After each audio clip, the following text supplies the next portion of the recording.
ऐसे तुमने इसको ठीक नहीं कर पाया। शांतिपूर्वक बैठिए ना।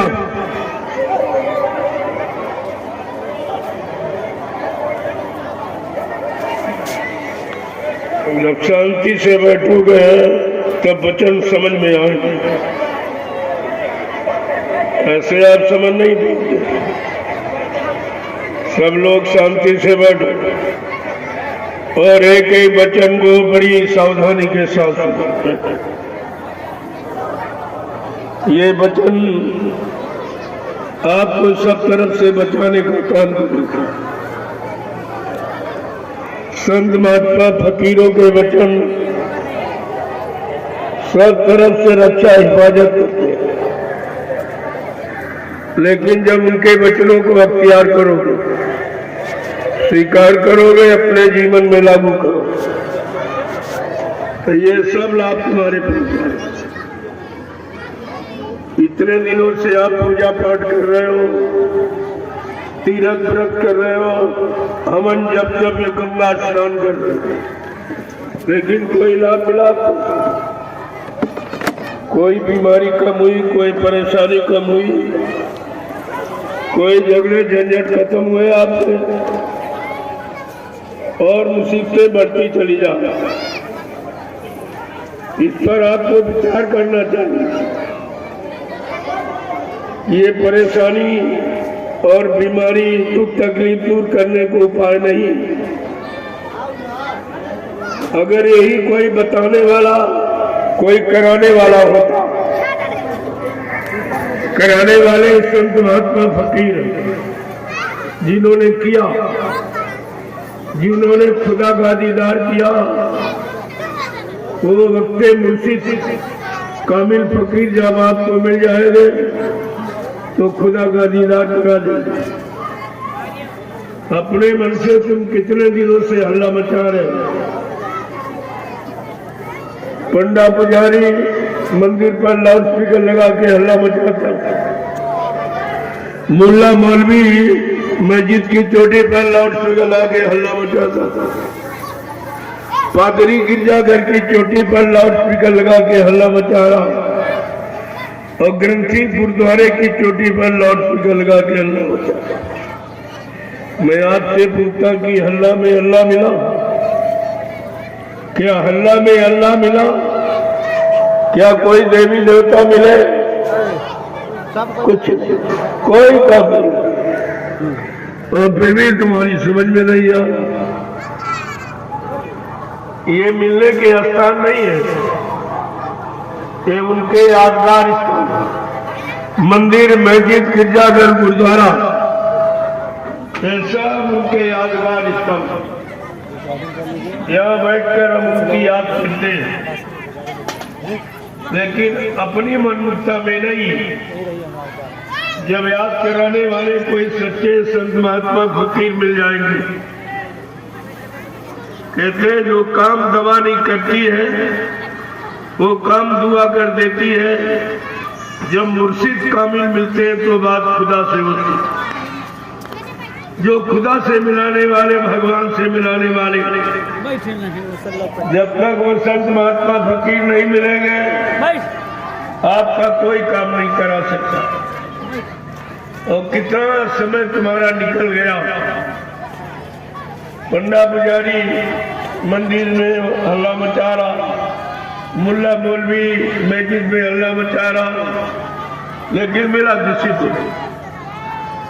न मुसलमानों को खुदा मिला, न हिंदुओं को परमात्मा मिला। तो आपको विचार करना चाहिए, फिर ये परमात्मा खुदा मिलेगा कैसे? और परमात्मा खुदा से मिलने के लिए ये मनुष्य मंदिर, जिस्मानी मस्जिद आपको मिली, ये उसी लिए आपको दी गई है।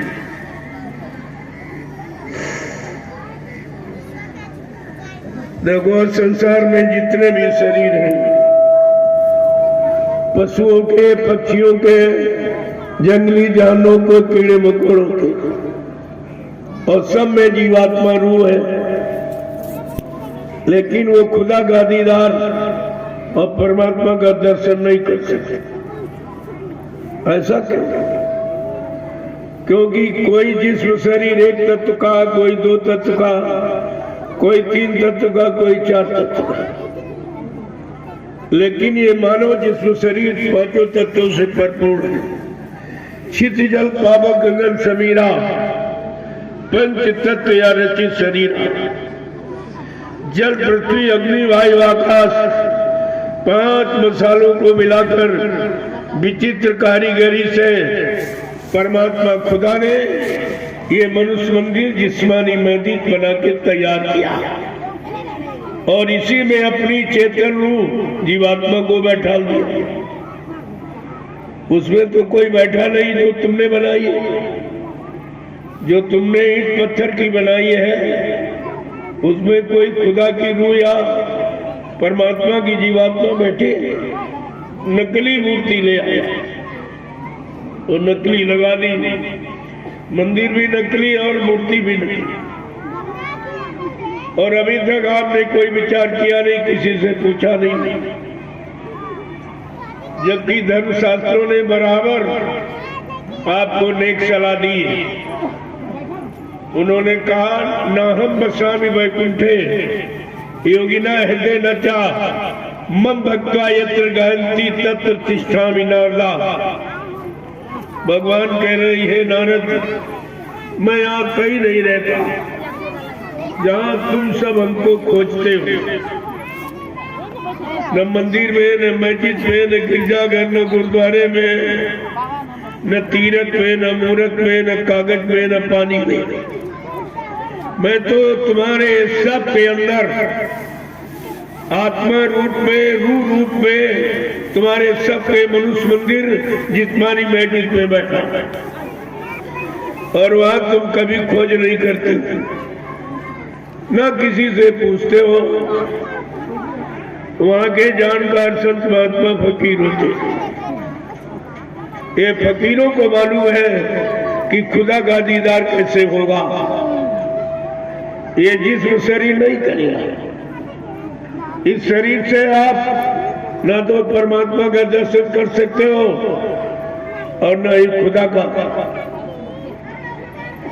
ये शरीर है पांच तत्वों का। ये संसार के काम को करने के लिए मिला। आध्यात्मिक और रूहानियत ये कोई काम इससे नहीं होता। अगर आप आत्मा से परमात्मा का भजन करते होते तो परमात्मा मिल जाता, और रूह से खुदा की सच्ची इबादत करते होते तो खुदा मिल जाता। क्योंकि रूह खुदा की है, आत्मा परमात्मा की। आत्मा परमात्मा से मिलेगी, रूह खुदा से मिलेगी।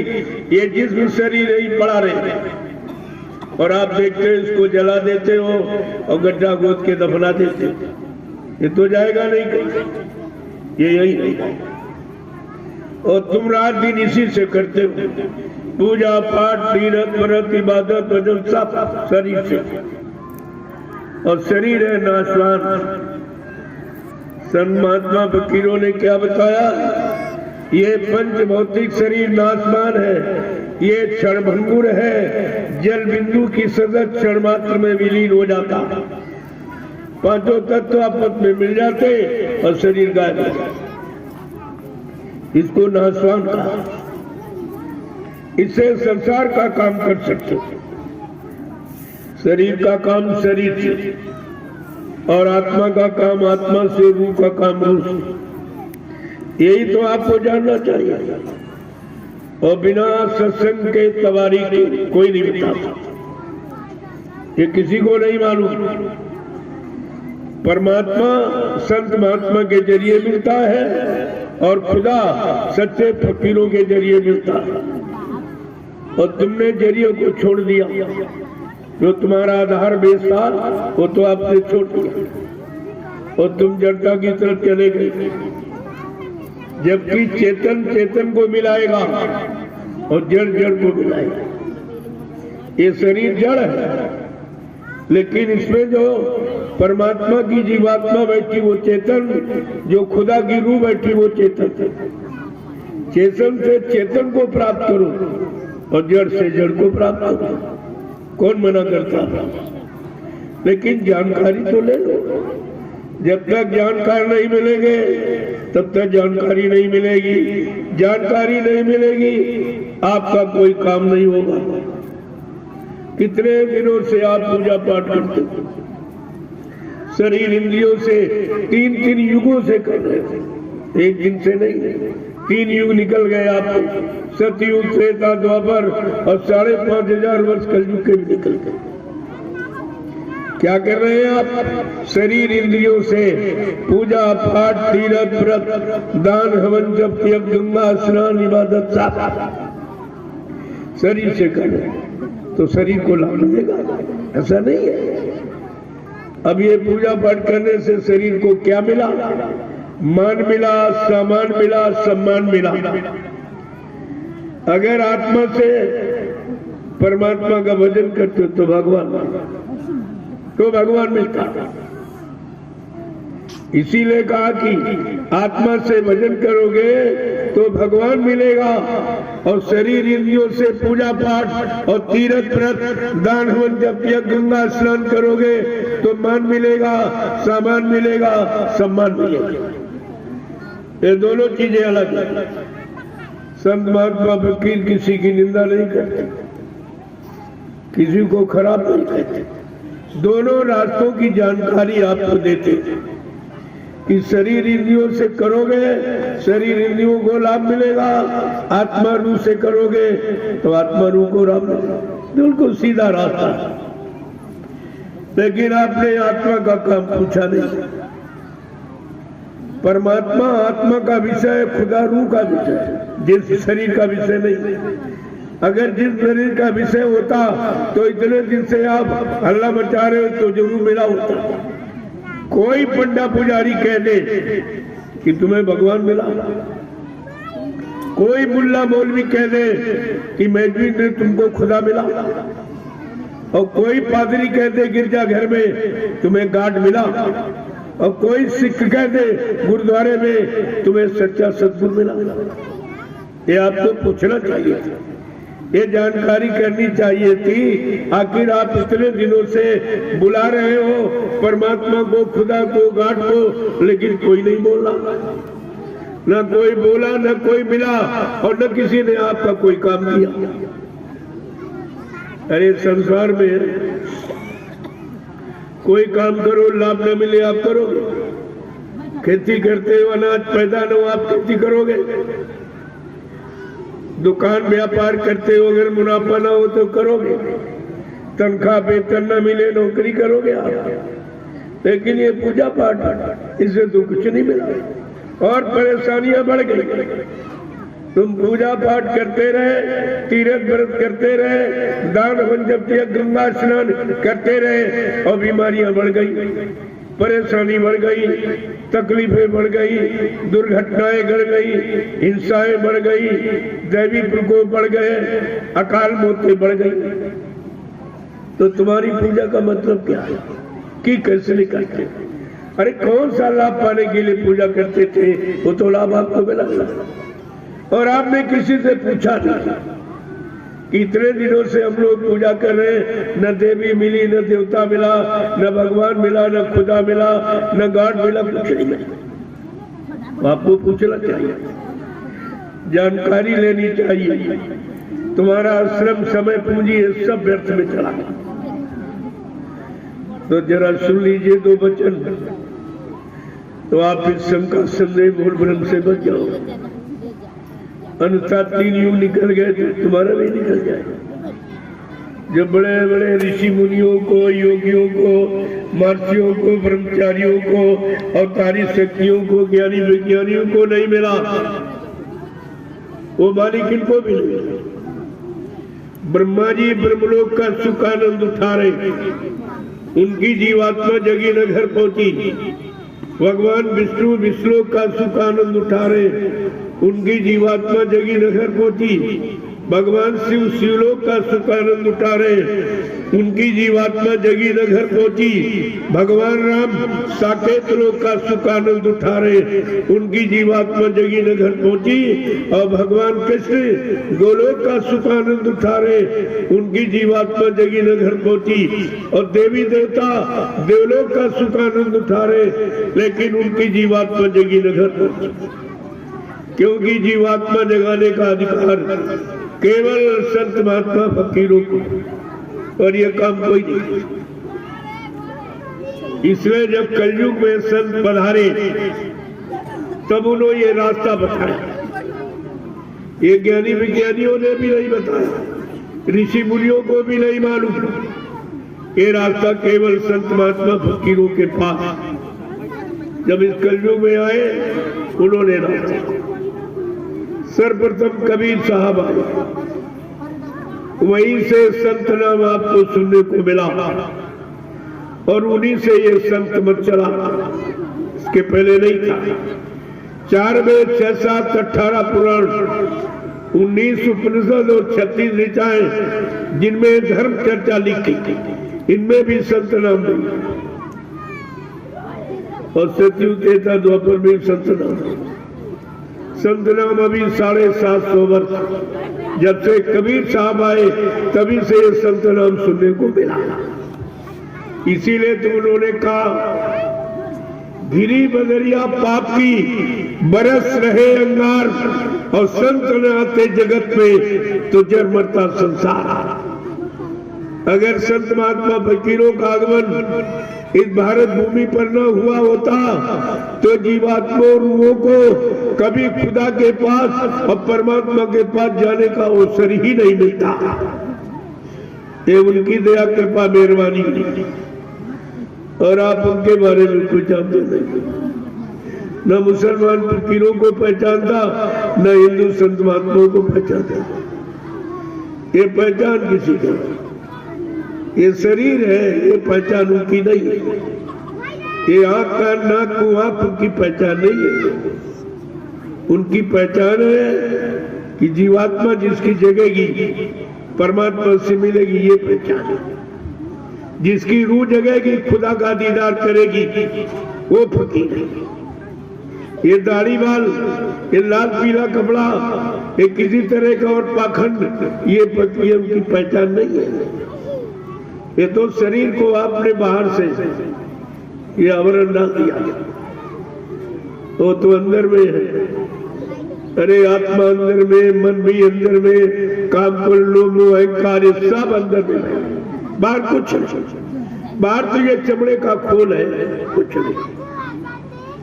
और तुम रात दिन इसी खोल को सजाने में, खिलाने में, पिलाने में सारा समय खर्च करते, और एक दिन ये भी धोखा दे देंगे क्योंकि हम आप समझी नहीं पाए ये शरीर का मतलब क्या है, और शरीर को चेतन का रूप देने वाली उस चेतन जीवात्मा रूह का मतलब क्या है, ये आपने जानकारी की नहीं। लेकिन जब संत महात्मा फकीर इस कलयुग में आए, उन्होंने आपको सच्चा रास्ता बताया और कहा ये उनका रास्ता बगैर सत्संग तवारी के आप नहीं जा सकते। जब वो सत्संग सुनाएंगे, वचन आपके सामने रखेंगे, जब उन वचनों को तुम्हारा मन स्वीकार करेगा और अपने जीवन में उतारेगा, तब उन वचनों का लाभ आपको मिलेगा। ऐसे लाभ नहीं मिलेगा। इसीलिए कहा कि सत्संग कोई कथा वार्ता नहीं, सत्संग कोई मनोरंजन नहीं, सत्संग कोई भाषण स्पीच प्रवचन का काम नहीं। ये तो संत महात्मा फकीरों जो रास्ता उन्होंने दिया जीवात्मा के जगाने का, परमात्मा से मिलाने का, खुदा को रूह की निजात मिल जाए, इसके लिए जो उन्होंने आपको समझाया, इशारा किया, अगर इन बच्चों को मान लेते, जान लेते, पहचान लेते, अपना बना लेते, तो अब तक आपकी जीवात्मा रूह का काम हो गया। लेकिन कुछ नहीं, क्योंकि आपने पहचाना नहीं, और जो पहचान देने आए उनकी आपने सुनी नहीं। काम दो ही तरीकों से होता है, या तो व्यक्ति स्वयं सक्षम हो, खुद कर ले, या जो कर रहा हो उसको सहयोग दे। तीसरा कोई तरीका नहीं। प्रेमियों, हरि के हजार नाम, करोड़ों नाम विष्णु भगवान के, अनंतों नाम परमात्मा के। इसलिए परमात्मा प्रभु के नाम में कोई शक नहीं करना चाहिए। ये जो गुरुदेव नाम आदिकाल, आज का ही नहीं, आदिकाल का गुरु आदिकाल से यहाँ रहा। अब हिंदू गुरु कहता, मुसलमान मुर्शिद कहता, हिंदू संत कहता और गुरु फकीर, मुसलमान फकीर कहता। हिंदू परमात्मा कहता, मुसलमान खुदा कहता। बात तो एक ही है। नाम बदलने से या भाषा का उच्चारण करने से खुदा परमात्मा में कोई अंतर नहीं है। वो तुम्हारे कहने से अंतर नहीं होगा, वो तो एक समान है। इसलिए उनको समदर्शी, सर्वदेशी, सर्वहितैषी, त्रिकालदर्शी और दूरदर्शी, इन शब्दों से उनको विभूषित किया जाता है। लेकिन आपको तो कुछ मालूम नहीं है, ये किसी ने आपको बताया नहीं। तुम्हें तो कथाएं सुनाई जाती है, वो भी बीते हुए समय। जब ये बता दिया गया कि गुजरा हुआ जमाना आता नहीं दोबारा, जो वक्त घड़ी समय निकल जाता वो नहीं आएगा। जो कल बीत गया आज नहीं आएगा, आज बीत जाएगा कल नहीं मिलेगा। यहाँ तो ये सब परिवर्तनशील जगत है, लेकिन तुमने कभी इस पर विचार नहीं किया। और जो विचारवान संत महात्मा फकीर आए, उनसे आप मिले नहीं, उनकी आपने सुनी नहीं, मानी नहीं, तो तुम अधूरे रह गए। और उसी के कारण आज परेशान, सब परेशान। पूरा हिंदुस्तान का इमाम को राम कर, और कोई तुम्हारी सुनने वाला नहीं। कल मैंने शाम को आपको बताया, कल मैंने इशारा किया था कि तुम्हारी अब सुनने वाला कोई, तुम्हारी मदद, इमदाद, सहयोग करने वाला कोई नहीं, और तुम्हारी चिंता किसी को नहीं। सबको अपनी अपनी चिंता पड़ी कि कुर्सी कैसे बचेगी, गद्दी कैसे बचेगी, पद कैसे बचेगा, हम कैसे बचेंगे। लेकिन भारत की जनता का क्या होगा, इसकी चिंता किसी को, न किसी नेता को, न किसी महात्मा को। ये जो भेदधारी, दाढ़ी बाल बढ़ा लिया, लाल पीला कपड़ा पहन लिया, चंदन बंदन लगा लिया, ये प्रेमियों, ये महात्मा की पहचान नहीं है। ये तो शरीर की पहचान, शरीर की पहचान। महात्मा आत्मा का विषय है, और आत्मा अंदर बैठे, और तुम सजावट बाहर करते हो, सारी सजावट बाहर करते आप, और आत्मा अंदर बैठी, रूह अंदर बैठी। तो कम से कम इतनी तो आपको जानकारी होनी चाहिए, जो चीज अंदर बैठी है, अंदर जाने से वो मिलेगी, बाहर से नहीं मिलेगी। और अंदर जाने का रास्ता आपने किसी से पूछा नहीं कि हमारे इस मनुष्य रूपी मंदिर में आत्मा अंदर बैठी है, जिस्मानी मैजिक में हमारी रूह अंदर बैठी है, तो रूह और आत्मा का दर्शन कैसे होगा? हम अपनी आत्मा रूह से कैसे मिलेंगे? क्योंकि ये भी पता चल गया कि आत्मा रूह ही निकलकर उधर जाएगी खुदा के पास, परमात्मा के पास आत्मा रूह जाएगी, शरीर नहीं जाएगा। शरीर तो यही तो जला दिया जाएगा और गड्ढा खोद के गाड़, ये नहीं जा सकता। और शरीर के अलावा तुम कुछ जानते ही नहीं। तुमने कभी आत्मिक ज्ञान पाने की इच्छा व्यक्त की है? आत्मिक ज्ञान कौन देता है? कभी आपने उसकी खोज की है, उनकी तलाश की? कुछ नहीं। ये रास्ता किसी के पास है ही नहीं। तो थोड़ा सा इशारा सुन लीजिए ताकि आपका भी कुछ काम हो जाए, क्योंकि ये रास्ता तो बहुत विस्तृत है। उसके बनाने के लिए, बताने के लिए समय चाहिए, और समझने वाला कोई जिज्ञासु भक्त होना चाहिए। ऐसे सुनाने से कुछ नहीं, सुनाते सुनाते ऐसा कबीर साहब ने यही कहा था, गावत गावत गायब हो गए, सुनत सुनत भय ईट, कहे कबीर ऐसे लोगों पर पड़ी न एको छीट। एक भी शब्द का असर इन पर नहीं। और बेचारे 750 वर्षों से संत महात्मा भी आपको बता रहे, न उनकी बात समझ में आई, और 3 युगों से ऋषि मुनि योगी महाराज बताए, वो भी आपकी समझ में कुछ नहीं आया, क्योंकि आपने समझने का प्रयास नहीं किया, अपने जीवन में उतारने का प्रयास नहीं किया। तो लाभ मिले तो कैसे मिलेगा? ऐसे लाभ तो नहीं मिलता। इसलिए हमारे यहाँ का नियम है, हमारी प्राचीनतम पद्धति सनातन पराविद्या है कि हम कोई काम आदमी, संसार का, शरीर का, परिवार का, खेती, दुकान, दफ्तर, बिजली, व्यापार का, जब कोई काम करते हैं अपने अपने मजहब धर्म के मुताबिक, अपने अपने देवी देवता, इष्ट परमात्मा, खुदा गॉड, भगवान गुरु का नाम लेके ही करते। ऐसा क्यों करते?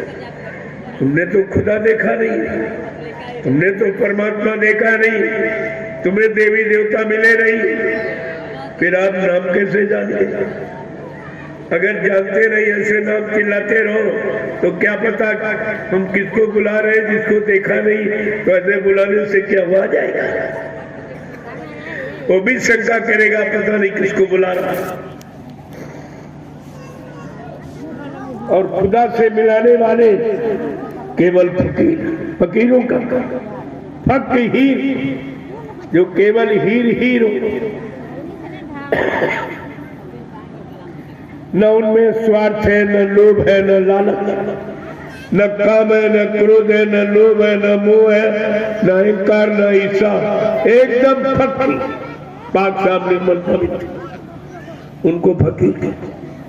संत जो सबके अंत में बैठा, काम क्रोध लोभ मोह अहंकार का जिसने अंत कर दिया है, और अपनी जीवात्मा इस काल माया के देश से जगा कर वो अंत देश सत्य देश पहुंचा चुका, उसको सत्य ये पहचान है। लेकिन आपको तो किसी ने बताया नहीं कि फकीरों की पहचान क्या है, संतों की पहचान क्या है। तुम्हें तो बाहर में पहचान दाढ़ी वाल देख लिया कहते सत्य में, कुछ काट छाट करके कहते फकीर हो गए, ये डिजाइन बनाते। अरे परमात्मा खुदा ने तो ये समूचा दिया, ये समूचा, ये इसमें काट छाट करके, कहीं मुछ काट दिया, कहीं दाढ़ी काट दी, कल क्या कहते मुसलमान, ये तुम्हारी पहचान है। अरे मुसलमान कोई बालों से पहचान, दाढ़ी से। मुसल्लम ईमान रहमान, जिसमें पक्का रहे ईमान, वो है मुसलमान, ये पहचान है। मुसलमान कोई कौम कौमियत का नाम नहीं, कोई जात पाति का नहीं, यानी पक्का रहे ईमान, वो है मुसलमान। रहम तो इन्होंने खत्म कर दिया, खुदा के बनाए तमाम जीवों को रोज मारते काटते खाते, रहम इनमें कहा नहीं। जब रहम नहीं तो ईमान कैसे रहेगा? रहम ईमान सब खो दिया, इसलिए वो चीज इनके पास नहीं रही। और मोहम्मद साहब बराबर बताते रहे, ऐ मुसल्लम ईमान रहमान वालो, एक पाक साहब जिसमें एक खुदा की इबादत के लिए मिला, ये मार काट हिंसा के लिए, ये मुर्दा मांस खाने के लिए, ये दारू वारू पीने के लिए नहीं मिला। बड़े साफ शब्दों में कहा, ऐ मुसल्लम ईमान रहमान वालो, ये पाक साहब जिसमें खुदा की इबादत के लिए मिला, अगर तूने एक कतरा मांस का डाल दिया तो खुदा से जुदा हो जाएगा। ये जिस्मानी मस्जिद है सच्ची, इसी में खुदा की रूह बैठी है, और तू खुदा के रूह के आगे ये मुर्दा मांस डाल रहा, ये बुद्धि नाशे नशा, ये शराब है, गांजा भांग पी रहा, तुझे नहीं मालूम कि खुदा की रूह सब नोट कर रही है, आत्मा परमात्मा की सब एक एक पल घड़ी की सारी घटना नोट कर रही है।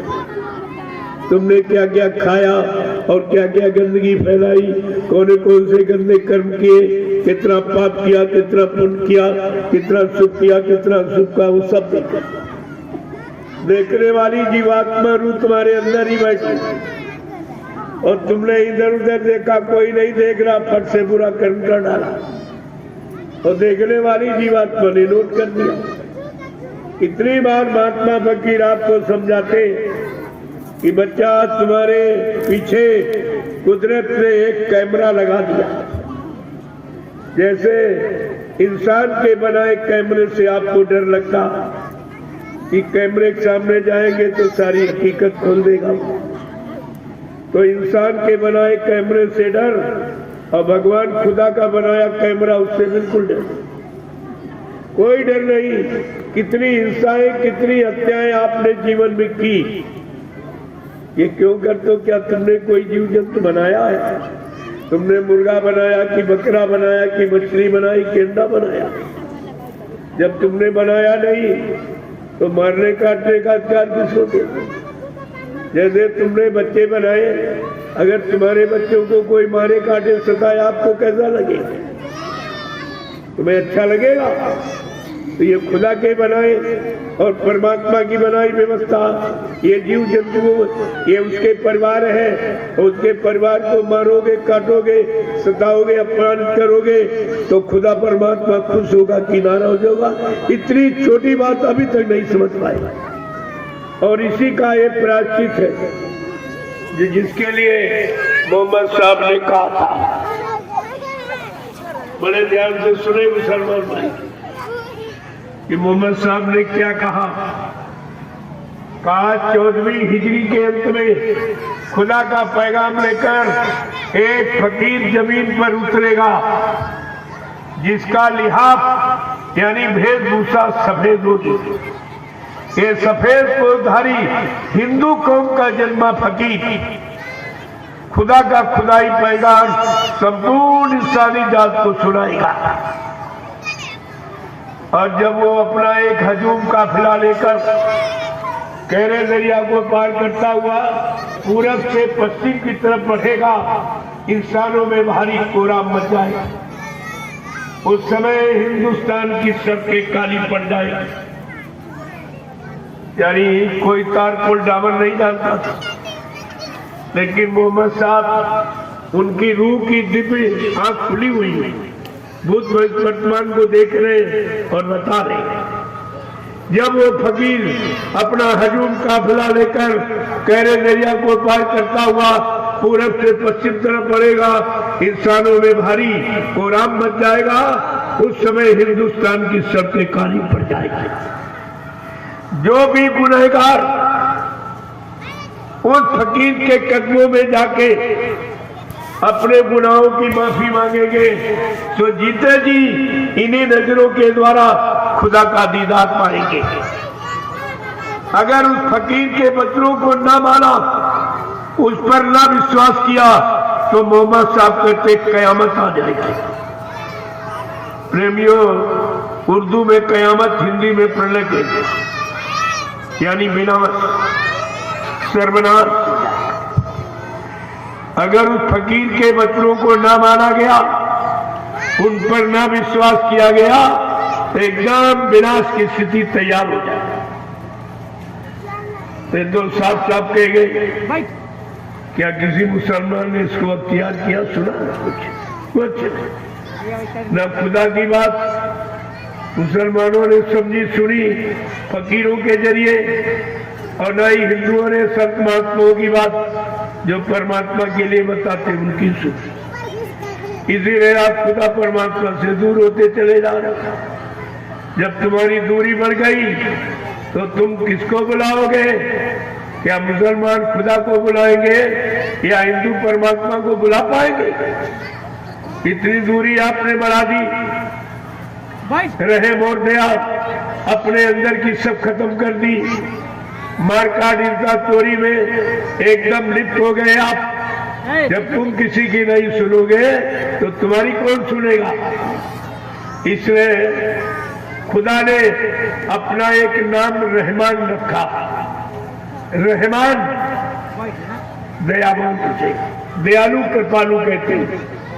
हिंदू आत्मा उसको दयावान दयालु कृपालु कहते, और मुसलमान फकीरों ने कहा रहमान। जब तुम उसके बनाए जीवों पर रहम करोगे तो खुदा तुम्हारे पर रहम कर देगा। ये रहमान का हुक्म है। जिस्मानी मस्जिद खुदा की है ये, रूह से कर इबादत सुबह शाम तू रहम करना। ये रहमान का हुक्म है, बिना इसके खुदा दर्श पाना नहीं। बगैर रहम के वो रहमान नहीं मिलेगा, बगैर दया के वो भगवान नहीं मिलेगा। और तुम दोनों ने रहम दया खो दी और मां का हिंसा में जुट गए। कितने जीवों को आपने मारा। अरे भगवान खुदा का कानून पढ़ा आपने। भगवान राम ने अपने पिता को नहीं माफ किया। राजा दशरथ को एक धोखे से श्रवण कुमार की हत्या हो गई। भक्त श्रवण कुमार की हत्या हो गई धोखे में, लेकिन भगवान ने अपने पिता को माफ नहीं किया। लोगों ने सिफारिश की कि भगवान आपके पिताजी है, माफ कर दीजिए। कहते नहीं, मैंने कर्मों के आधार पर सारे विश्व की रचना की है, इसलिए मैं अपने विधान संविधान सिद्धांत में कभी समझौता नहीं करता। उन्होंने अपने पिता को नहीं माफ किया। भगवान ने एक हत्या श्रवण कुमार की और तुमने अपने जीवन में कितनी हिंसाएं, हत्याएं, कितने मुर्गे काटे, कितने बकरे मारे, कितनी मछली मारी, कितने अंडे फोड़े, कितने गर्भपात करके मासूम बच्चों की हत्या किए हुए बैठे हो। बोलो तुम्हें कौन सा भगवान माफ कर दे। पहले भगवान का कानून पढ़िए, माफी तो बाद में मिलेगी, लेकिन वो भी आप नहीं देखेंगे। ये भगवान रावण के जीवन की 3 घटनाएं राम की। पहली, उन्होंने अपने पिता दशरथ को नहीं माफ किया, और दूसरा कुंभकर्ण को नहीं माफ किया। कुंभकर्ण क्या करता था? मांस खाता था, शराब पीता। इसके कारण भगवान ने उसका वध कर दिया। अरे कुंभकर्ण का वध ही आप पढ़ लेते और राम का कोप क्रोध समझ लेते तो शायद ये बुरा काम आप नहीं करते, तो आप बच जाते। जब कुंभकर्ण का वध कर दिया, जिसके लिए रामचरितमानस कितनी प्रशंसा करती, कुंभकर्ण सब नहीं बलवंता, कुंभकर्ण के समान धरती पर कोई बलवान नहीं, लेकिन भगवान ने राम ने उसे क्षमा नहीं किया, उसका वध कर दिया कि वो शराब पीता था, मांस खाता। प्रेमियों, और भगवान राम का कानून आज लगा दिया जाए तो समाज परिवारों में रहने वाले तुम कितने लोग बचोगे? तुम तो सब शराबी कबाबी हो गए। तुमने बचने का कोई उपाय ढूंढा अपने कि हम कैसे बचे। तीसरी घटना है बाली का वध। ये क्यों किया? सुग्रीव को मित्र बना करके करबाली को संहारा क्यों?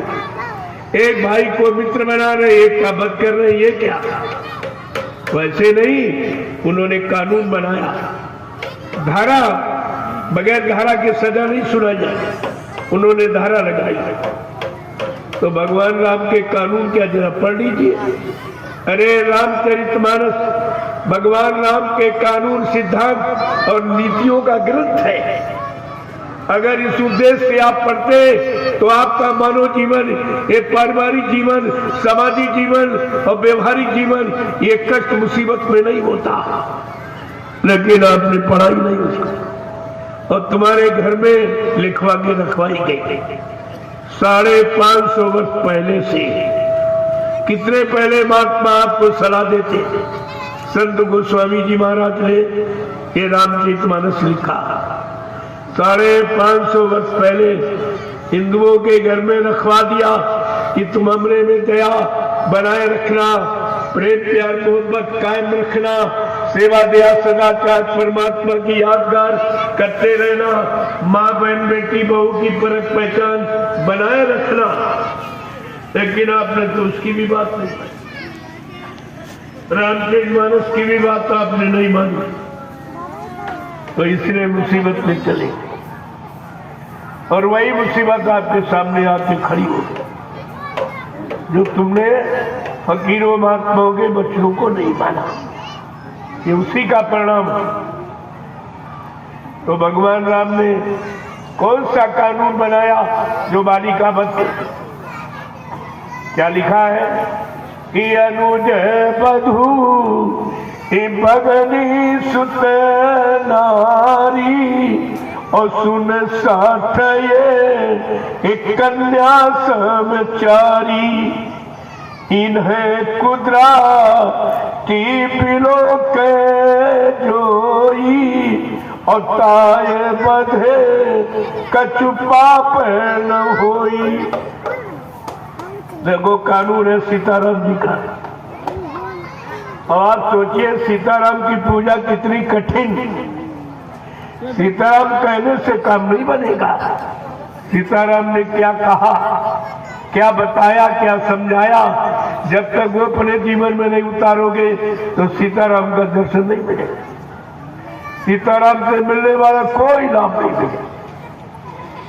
अब तुम ये अगर कोई सीताराम का पुजारी बैठा हो तो कान खोल के सुन ले, तुम सीताराम के पुजारी हो कि सीताराम से सजा पाने के अधिकारी हो। ये कानून कितना कठिन है। ये पूजा है, उनके नियम सिद्धांतों को मानना ही पूजा है। ये छापा तिलक जनेऊ, ये दाढ़ी बाल लाल पीला कपड़ा, ये पूजा नहीं है। पहले समझने का प्रयास करो क्या लिखा गया।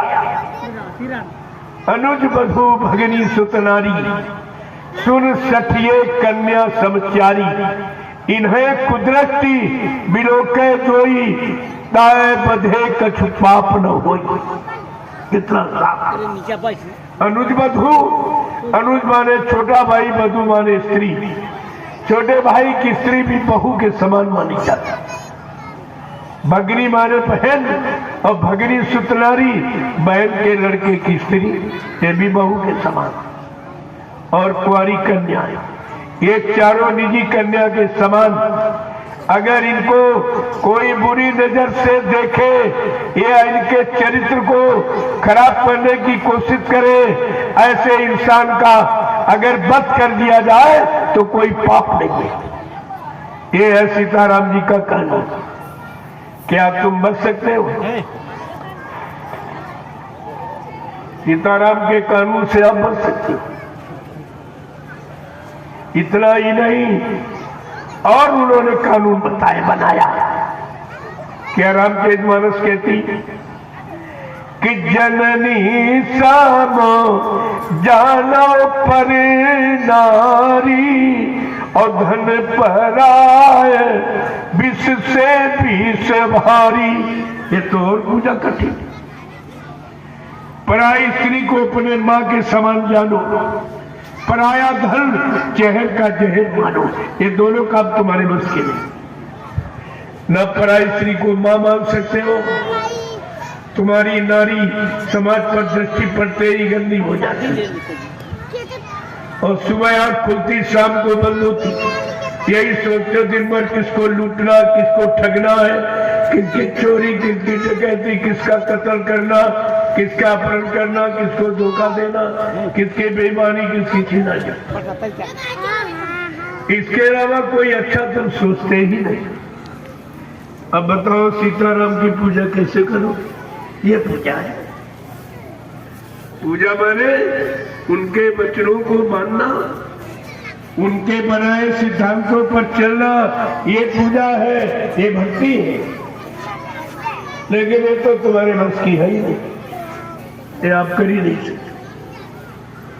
इसलिए सीताराम को नहीं पा पाए आप, राधे श्याम को नहीं पा पाए, शंकर भगवान को नहीं पा पाए, हनुमान जी से नहीं मिल पाए, और न कोई देवी देवता से तुम मिल पाए। क्यों? तुम्हारी करनी खराब। तुम्हारा तन खराब, मन खराब, खान पान खराब, इंद्रियां खराब, देखना सुनना उठना बैठना, बोलना चलना, सोचना समझना, करना कराना सब खराब। बताओ इतनी गंदगी में आप किसको पा जाओगे? भगवान राम ने क्या कहा? अरे रामचरितमानस के उत्तरकांड को पढ़ लो, जिसमें तुम्हारे जीवन के सारे प्रश्नों का समाधान है। सारे प्रश्न, सब प्रश्नों का उत्तर मिल जाएगा और तुम्हारे मानव जीवन की जितनी समस्याएं, सारी समस्याओं का समाधान मिल जाएगा। तो सब पहले से नीचे रखा। अगर आप पढ़ लेते तो अब तक तुम्हारा जीवन ही बदल जाता। तुम सब सुख शांति में बैठे हो और सब रो रहे हो, सब चिल्ला रहे हो। ये बीमारी, ये परेशानी, ये तकलीफ, ये दुख, इसके अलावा कोई चर्चा नहीं हो रही। और लेकिन ये चर्चा से तो काम थोड़ी बनेगा, आपको उसका उपाय ढूंढना पड़ेगा। जैसे बीमारी आ जाए शरीर में, परिवार में, और कहते रहो बीमारी आ गई, बीमारी आ गई, तो क्या बीमारी ठीक हो जाए? उसके लिए किसी डॉक्टर में हकीम की तलाश करते, ये हमारी बीमारी चली जाए। अगर कोई जानकार मिल जाए और उससे आप कहो तो वो तुम्हारी बीमारी दूर कर दे। सब तो नहीं कर पाएंगे, जानकार चाहिए जिसको बीमारी की जानकारी हो और उसके बाद बीमारी की दवा हो तो बीमारी दूर कर पाएगा, ऐसे वो भी नहीं कर पाएगा। तो ये सब आपको समझ लेना चाहिए।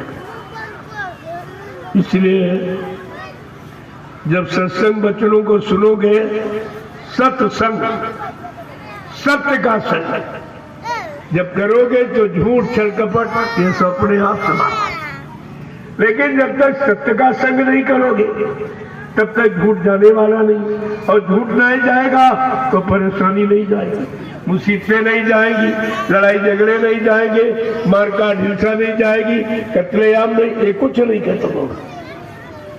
इसलिए समझने का प्रयास करो। सुनने से काम नहीं चलेगा, करने से काम बनेगा। जब करोगे तब काम बनेगा। और एक कान सुना एक कान से निकाल दिया, ये तो तुम्हारा जीवन निकल गया, कुछ नहीं मिला और कोई काम नहीं हुआ और परेशानियां बढ़ती चली जा रही। इसका कोई निदान समाधान आपके पास है ही नहीं, और ना तुम कोई तुम्हारा ही कर पाएगा। आप देख रहे हो बराबर बीमारी बढ़ती चली जा रही। और बाबा जी ने बहुत पहले कहा, वो बात आपने मानी नहीं। क्या कहा था आपसे? आपसे कुछ कहा था कि नई नई बीमारियां होगी, एक की दवा 100 में न मिलेगी। ऐसा समय आ रहा है, अगर तुम शाकाहारी न हुए, ये गंदगी अगर खाना तुमने बंद नहीं किया तो ऐसी बीमारी आ जाएगी कि तुम्हारा उनसे बचाना मुश्किल हो जाएगा और किसी के पास उसका कोई इलाज नहीं। और आप बराबर देख रहे हो कितने डॉक्टर आपने बढ़ा दिए, सब गली गली झोला चाट डॉक्टर दौड़ रहा। बीमारी कम हुई? कितने मेडिकल स्टोर खुलवा दिए, बीमारी कम हुई? कितने हॉस्पिटल खुल गए, बीमारी कम हुई? दवा बनाने की मिल फैक्ट्री आपने चलवा दी, लेकिन बीमारी हजारों गुना आगे बढ़ी। और नई नई बीमारियां, जब तक कारण नहीं ढूंढोगे उसका निवारण नहीं हो सकता। ये कारण का पता लगाओ कि ये बीमारी कहां से आ रही है, किस तरफ से आ रही, किस कारण आ रही। जब तक इस पर विचार नहीं किया जाएगा, ये मतलब यानी देश से बीमारी कोई हटा नहीं सकता, किसी की ताकत कोई नहीं हटा सकता। और इनको उसकी जानकारी नहीं, और जानकारी अगर दी जाए तो ये मानते नहीं। मैंने इससे कहा अगर तुम्हारे पास इलाज नहीं है तो मैं आपको बताऊंगा कि आप हिंदुस्तान में शाकाहार का प्रचार करा दीजिए। ये मुर्दा मांस जो सबसे गंदा, मुर्दा घर में कोई नहीं रखता, मुर्दा इतना खराब है, तुम्हारे घर में कोई व्यक्ति अगर मर जाए, मुर्दा हो जाए, तो आप घर में रखते हो? न हिंदू रखता न मुसलमान रखता। हिंदू मुर्दा ले जाता शमशान भूमि नदी किनारे जला देता और मुसलमान कब्रिस्तान में गड्ढा खोद के दफना देता। ये दोनों मुर्दा नहीं रखते। जब घर का मुर्दा इतना खराब, तुम्हारे घर का जाना माना, जिस शरीर ने मकान बनाया, दुकान बनाया, बाल बच्चे बनाए, इतने दिन मेहनत परिश्रम किया, जब वो मुर्दा हुआ तो कहते खराब, ये घर में नहीं रहेगा। घर का मुर्दा घर में नहीं रहेगा, न गांव मोहल्ले में रहेगा। ये शमशान भूमि यानी नदी किनारे लकड़ियों पर रख के जला के राख कर दिया जाएगा, या कब्रिस्तान में गड्ढा खोद के गाड़ दिया जाएगा। तो आप ये जान गए कि घर का मुर्दा खराब और बाजार वाला अच्छा। घर का मुर्दा खराब घर में नहीं रहेगा और बाजार वाला मुर्दा रसोई घर में रहेगा, जहां भगवान का भोग लगाते हो। तुम्हारी बुद्धि में हो क्या गया? ये तुम्हारी बुद्धि कहां चली गई? तुम्हारा ज्ञान कहां चला गया? तुम्हारे आंखों का देखना, कानों का सुनना और बुद्धि से विचार करना, ये सब कहां चला गया? ये है तुम्हारी परेशानी का कारण। ये जब मुर्दा इतना खराब होता है, घर का मुर्दा घर में नहीं रहेगा और बाजार वाला रसोई घर में रहेगा। यही तुम्हारी बुद्धि, यही तुम्हारा ज्ञान है। तो कम से कम कुछ तो विचारो, कुछ तो सोचो, न आगे और मुसीबत आ रही। अभी ये कम, अभी आपको बताया जा रहा, आगे भारी मुसीबत आ रही जिसका तुम्हारे पास कोई इंतजाम नहीं होगा, किसी के पास नहीं होगा। मैं पूरे विश्व की बात करता हूं, ये विश्व में किसी के पास उसका समाधान नहीं है। क्योंकि भारत तो बहुसारी मुल्क नहीं था, लेकिन आपने नकल की, 5-7 देशों की नकल आपने करके ये मुर्दा मांस खाना शुरू कर दिया। अरे भारत की भूमि जहाँ भगवान जन्म लेता, इतनी पावन पवित्र भूमि है जहाँ भगवान जन्म लेता, और इसमें इस पावन भूमि पर सीजनल अनाज, सीजनल दालें, सीजनल सब्जियां, फल फूल मेले, दूध मक्खन मलाई घी, इसको कहते शुद्ध शाकाहार, सात्विक आहार, मानवीय आहार, इंसानी खुराक किसी को कहते। अगर आप ये मानवीय आहार करते रहते, आप सब में मानवता बनी रहती, आप सब में रहम दया बनी रहती, आप में परमात्मा की यादगार बनी रहती, आपके अंदर माँ बहन बेटी बहू की पहचान बनी रहती। लेकिन ये गंदगी खाकर और बुद्धिनाशक नशा शराब का प्रयोग करके आपने ये क्या कर डाला? अपने जीवन का सर्वनाश कर। अब तुम रो रहे हो, चिल्ला रहे हो, तुम्हारी कोई सुनने वाला नहीं। जब तुम अच्छी सच्ची बात नहीं किसी की मानते हो, संत महात्माओं की नहीं सुनते, तो तुम्हारी कौन मानेगा?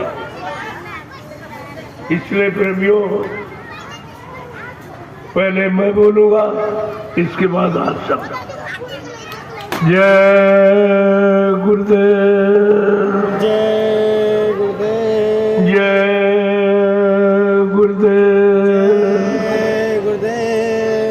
जय गुरुदेव, जय गुरुदेव, जय गुरुदेव। नाम किसका? जय गुरुदेव। नाम किसका? प्रभु का प्यारा नाम। जय गुरुदेव। सम्राट दाता दयालु पूज्य स्वामी जी महाराज आज के इस आध्यात्मिक सत्संग रूहानियत की गिजा, जिसका बयान आपके सामने हो रहा, जो इसमें शामिल शरीक हुए हो, ये तुम्हारा सौभाग्य है। न ऐसे गंदे खान पान के बीच, गंदी संग सोबत, गंदे कर्मों के बीच एक अच्छे रास्ते की जानकारी आपको दी जा रही है, अच्छे सच्चे रास्ते पर चलने की प्रेरणा दी जा रही है। जबकि इस समय कोई अच्छा सच्चा रास्ता बताने वाला भी नहीं है, अच्छे काम में सलाह देने वाला कोई नहीं और बुरे काम में सलाह देने वाले बहुत मिल जाएंगे और उसी से आप बुरे हुए हो। जिनसे सलाह ली वो भी तुमसे खराब है। जो खराब है अच्छी सलाह कैसे देखे? जो स्वयं खराब है, खराब रास्ते पर जा रहा, गंदे खान पान कर रहा, गंदी संग सोबत करता है, गंदे कर्म करता है, वो आपको अच्छी सलाह कैसे देगा? इतना तो विचार आपको करना चाहिए था, लेकिन आपने नहीं किया। अब समय खराब आ गया तो इससे बचने का क्या उपाय है, ये सोचना चाहिए। उपाय तो महात्मा फकीरों ने बहुत बताए, लेकिन आप उनकी बातें नहीं मानते। जैसे जब आपत्ति का समय आता, मुसीबत का, तो क्या कहते हैं? धीरज धर्म मित्र और नारी आपत्काल पर रखिए चारी। इन चार की आपत्ति काली में पहचान। लेकिन जो तुम्हारे ऊपर आपत्ति आई, ये बीमारी महामारी की, लड़ाई झगड़ों की, दैवी प्रकोपों की, दुर्घटनाओं की, अकाल मौत की, तो इसमें तुम्हारा कोई सहयोग नहीं, ये कोई मदद नहीं करेगा। ये बेचारे खुद उसी फंसे, तुम्हें कैसे निकालेंगे? जब खराब समय आता है तब लोग भगवान को याद करते। दुख में सुमिरन सब करे, सुख में करे न कोई, और जो सुख में सुमिरन करे तो दुख का एक होए। कितना सीधा सूत्र है, आज तक किसी को लोग नहीं मान पाए।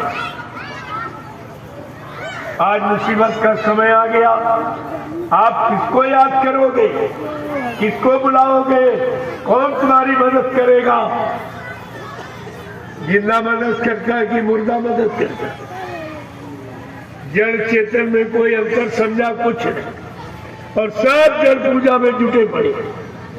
जहाँ न कोई सुनने वाला, न कोई बोलने वाला, न कोई लेने वाला, न कोई समझाने वाला, न कोई देने वाला।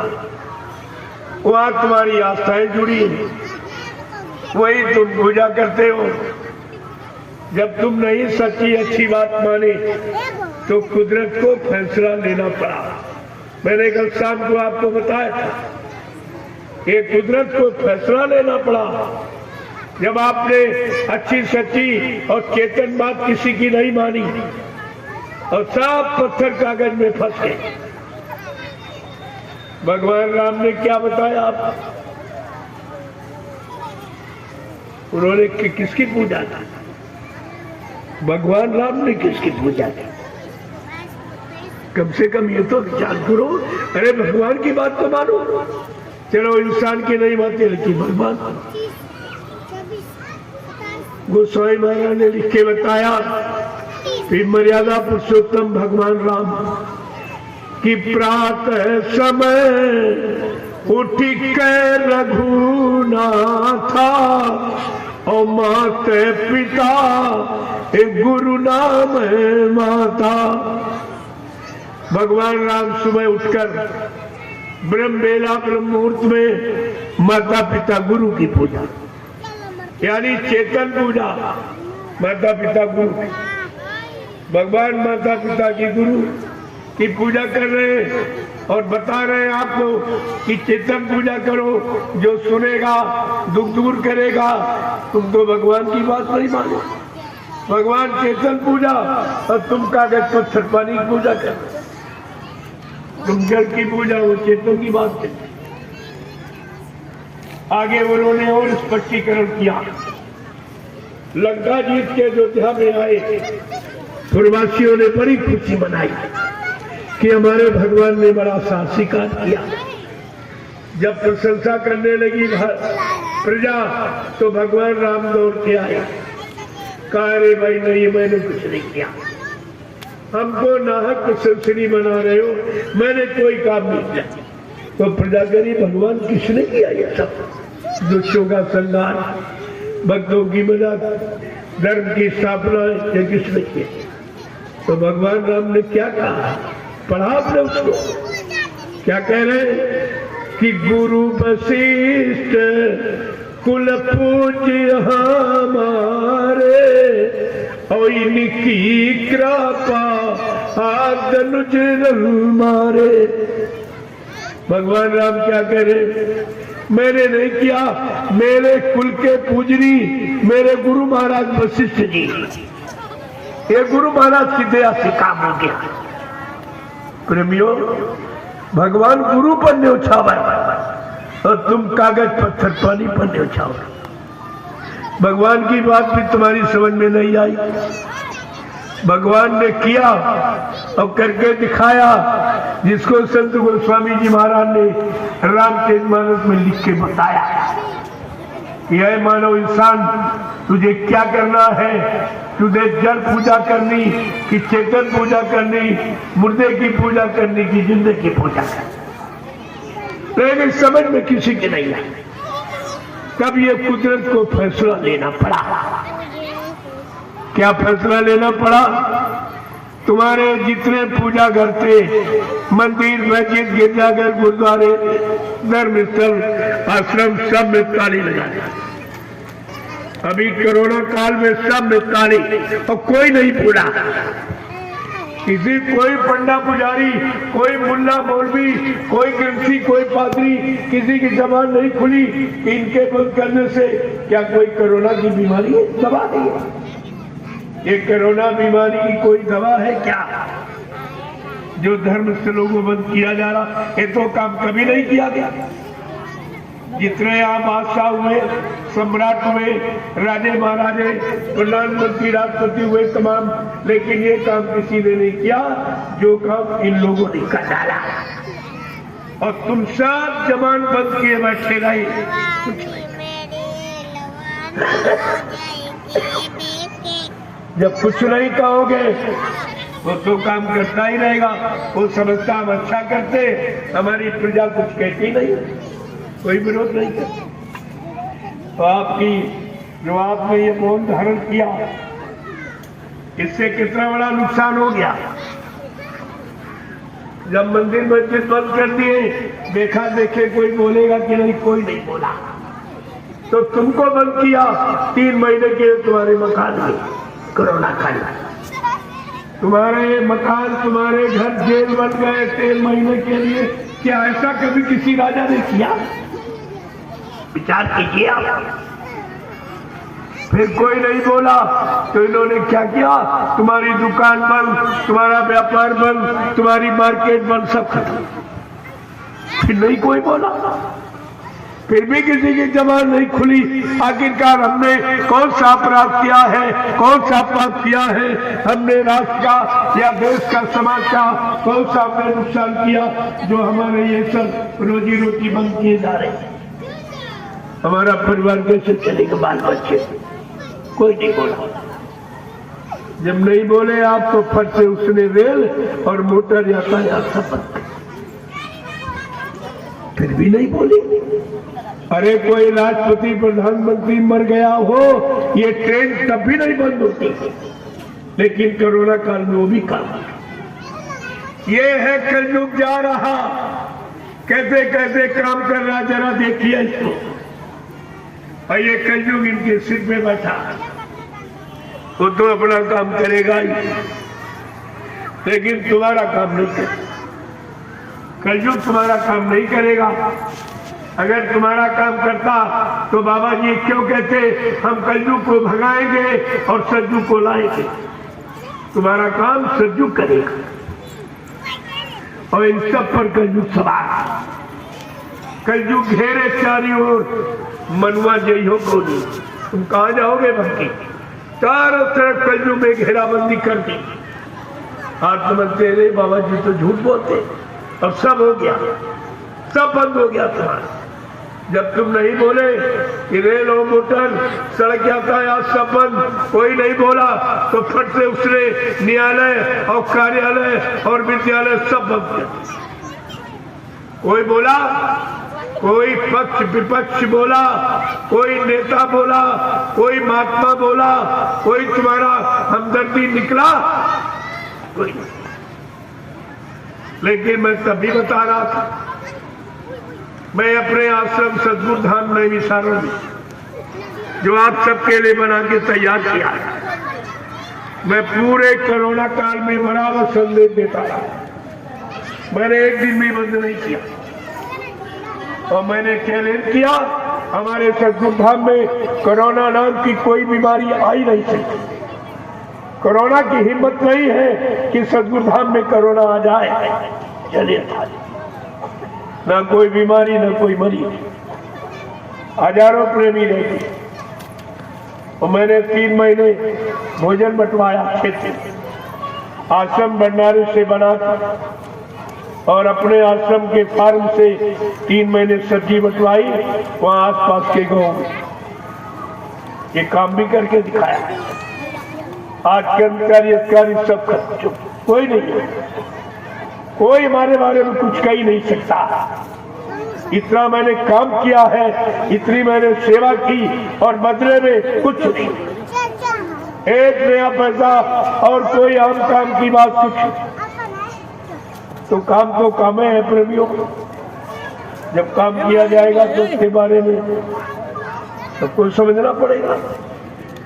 आज भी कोई नहीं निकला हिंदुस्तान में, मैं काफिला लेके निकल पड़ा। वो तपस भूमि है जहाँ 88,000 ऋषियों ने तपस्या की। वो तपभूमि नैविशारण से मैं ये जय गुरुदेव आध्यात्मिक जन जागरण शाकाहारी काफिला जीवों को सही सच्चे रास्ते पर चलाकर इनके जीवन को सुखमय बनाने के लिए, आने वाली बीमारियां से ये परेशान न हो, बीमारी इनको न ग्रसित हो, इसलिए मैं एक काफिला लेकर निकला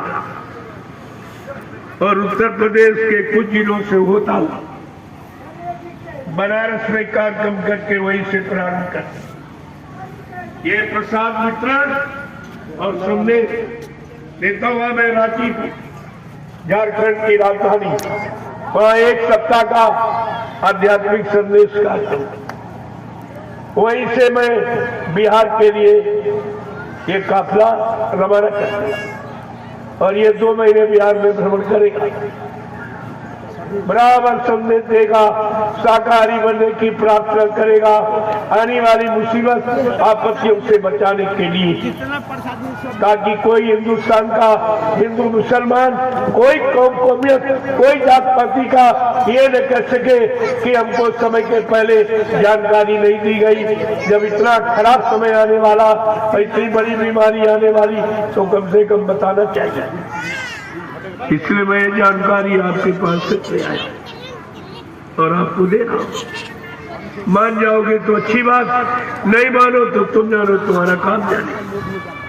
अर्जी हमारी, मर्जी आपकी। आप करते कि नहीं करते, पालन करते कि नहीं करते। जब पहले बताया तभी आप नहीं माने तो कोरोना आ गया।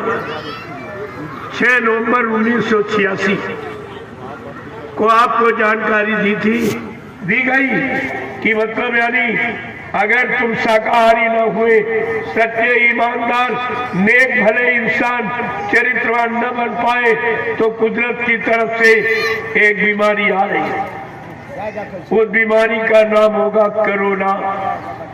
कल बताया था कोरोना, क्या न करो तो बीमारी नहीं आएगी, अगर करोगे तो आ जाएगी।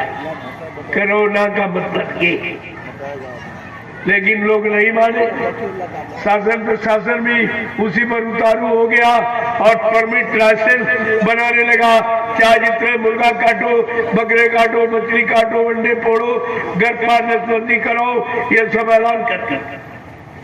तो प्रेमियों कोरोना आ गया तो इसका उपचार किसी के, पूरे विश्व में करोड़ों चले गए, कोई नहीं बचा पाया। इनके पास अभी तक इसकी कोई दवा नहीं है। सब झूठा प्रचार हो रहा, ये वैक्सीन, ये टीका, वो इंजेक्शन, कुछ ये सब झूठा, इसका कोई उपचार नहीं है। ये है कुदरत की नाराजगी। कुदरत है तैयार खड़ी, आगे मुसीबत बड़ी। एक इशारा आपके लिए पहले से, कुदरत है नाराज खड़ी, आगे मुसीबत बड़ी, और उसका उपचार किसी के पास नहीं, न प्रधानमंत्री के पास, न मुख्यमंत्री, न राष्ट्रपति, न कोई डॉक्टर में हकीम, ये किसी के पास उसका इंतजाम नहीं है। क्योंकि कुदरत की नाराजगी संत महात्मा फकीरों के सिवा कोई जानता ही नहीं, और कुदरत को मनाना ये भी संत महात्माओं के बस की बात और कोई नहीं, और उनकी बात तुम मानोगे नहीं। वो बना के कोई ना कोई रास्ता आपके लिए निकालते, लेकिन आप उस रास्ते पर चलने को तैयार नहीं होते, तो फिर कैसे तुम्हारी मदद की जाएगी।